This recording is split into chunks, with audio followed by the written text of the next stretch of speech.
정적 아무거나겠죠 더 깊어지게 돼 그런 발차 틀림없는 말 그럼 해차 배차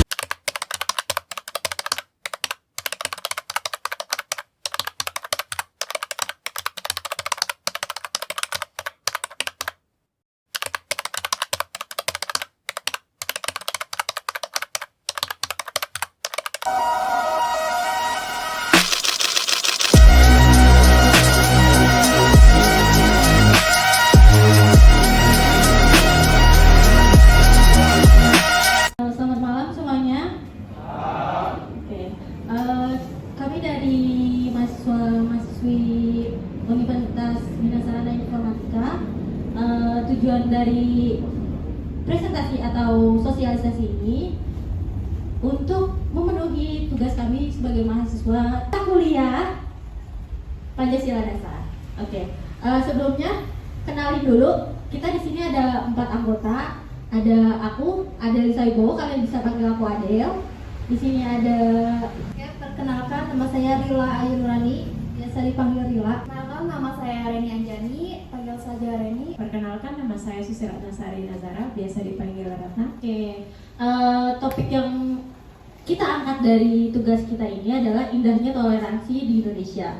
Seperti yang kita tahu ya, toleransi di Indonesia itu menurut aku udah lebih better daripada tahun-tahun sebelumnya, ya kan? Selama 1 dekade inilah itu udah lebih baik daripada tahun-tahun sebelumnya. Nah, aku mulai aja ya dari presentasinya. Oke, silakan. Oke, baik. Sebelum mengetahui alasan kenapa sih kita harus berperilaku dan bersikap toleransi, alangkah baiknya jika kita harus mengenal lebih dalam tentang pengertian dan definisi dari toleransi. Pengertian toleransi ini adalah sikap saling menghargai, menghormati, dan menerima perbedaan antara individu atau kelompok dalam hal keyakinan, pendapat, atau kepercayaan. Toleransi mengacu pada sikap yang tidak memaksakan kehendak, tidak mencela, dan tidak merendahkan orang lain karena perbedaan yang ada. Jadi di Indonesia ini sikap toleransi itu sangat dijunjung. Toleransi inilah yang menjadi kunci perdamaian bagi masyarakat di Indonesia. Dengan adanya toleransi, tali persaudaraan. Toleransi dalam Bhinneka telah kita ketahui bahwa Indonesia sangatlah luas dan dipenuhi dengan masyarakat yang beraneka ragam. Latar belakangnya entah itu dari segi bahasa, agama, cara berpakaian, maupun makanannya. Bhinneka Tunggal Ika ini sendiri yang telah kita ketahui mempunyai arti yang artinya berbeda-beda tetapi tetap satu. Tidak ada kebenaran yang kedua, tentunya tidak asing lagi di telinga masyarakat Indonesia. Kalimat inilah salah satu faktor yang menjadikan Indonesia tetap bertahan hingga sekarang.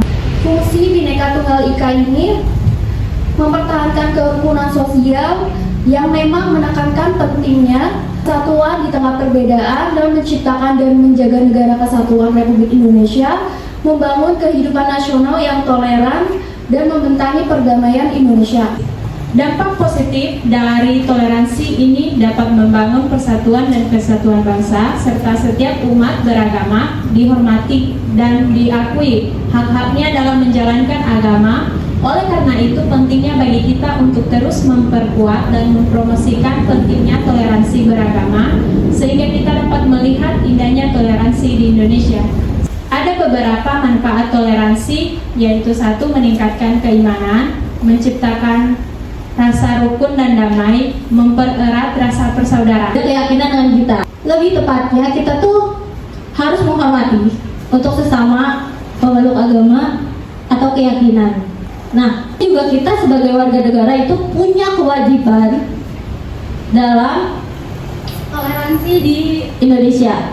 Jika perilaku toleransi ini bukan cuma kewajiban dari pemerintah atau pemuka agama aja, tetapi semua warga negara mulai dari yang kecil sampai dewasa itu mempunyai tanggung jawab dalam sikap toleransi yang berkaitan dengan ketentraman, keamanan, ketertiban masyarakat, menciptakan kerukunan terutama pada umat beragama dapat dilakukan dengan cara saling tenggang rasa menghargai antar sesama meskipun mereka memiliki latar belakang agama dan suku yang berbeda dengan diri kita. Jadi apapun agama kita, apapun ras, suku, dan budaya kita itu harus memiliki sikap saling menghargai.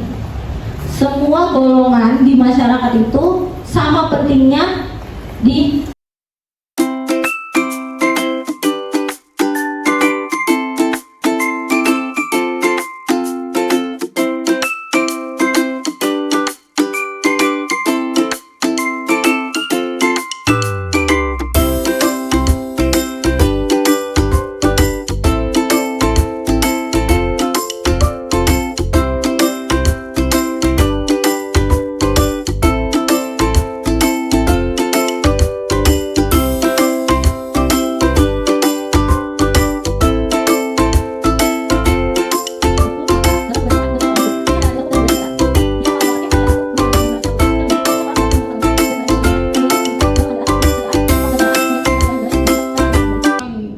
wihara, khususnya wihara serta tempat ibadah dari Kristen dan agama Buddha di wihara, agama Islam masjid.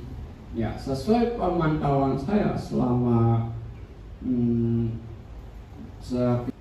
salah satunya di sini ya lumayan, udah ada AC, udah ada perlengkapan lainnya. Terus kalau di gereja, teman saya yang aktif di gereja, mereka kadang pindah-pindah tempat sebab tempat ibadahnya enggak ditetapkan di suatu rumah.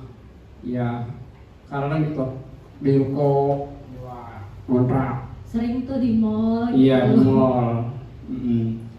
Nah, jadi pertanyaan saya, sesuai pengamatan saya, kenapa di masjid listrik itu digratiskan, nggak bayar? Kalau di kita pernah bayar, kena P2TL-nya meriksa gitu. Kalau ketahuan ya kena denda gini lah biasa. Kalau di masjid, kata teman saya, nggak pernah diperiksa, di losin gitu. Terus kenapa kalau di gereja itu tetapi kalau di gereja kalau lagi beruntung ya gerejanya ada yang gede. Kalau yang dia nggak beruntung ya nyewa di ruko, di mall.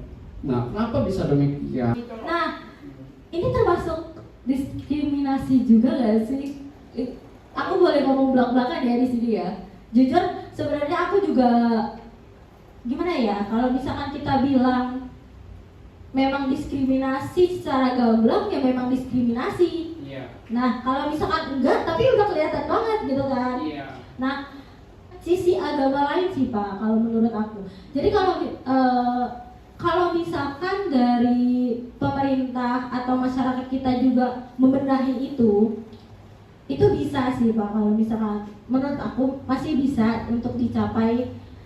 Mayoritas kita tuh muslim, jadi kayak kelihatan banget kalau misalkan penduduk kita muslim jadi lebih kelihatan muslim gitu kan. Tapi sebenarnya agama lain tuh perlu diperhatikan juga, nggak cuma agama muslim aja di sini, karena muslim kan kita juga adalah negara kesatuan, bukan cuma negara muslim gitu. Jadi mungkin kita bisa suarakan nih hal-hal kayak gini, entah ke forum pemerintah atau ke forum pembelajaran, mungkin bisa disuarakan lagi ke masyarakat lagi kalau misalkan kita tuh ada loh keberadaannya, selain muslim itu agama lain itu keberadaannya ada gitu, dan ini yang lebih ditunjukkan lagi gitu. Dan Bapak Pembina, terima kasih karena sudah mengizinkan kami untuk melakukan sosialisasi di sini, dan Ketua Pemudanya Sento terima kasih karena sudah mengizinkan kami. Atas suku dan budaya, semoga kita dapat lebih tahu lagi lah tentang toleransi, soalnya masih Life's only getting brighter. Straight up from nothing we go. Damn.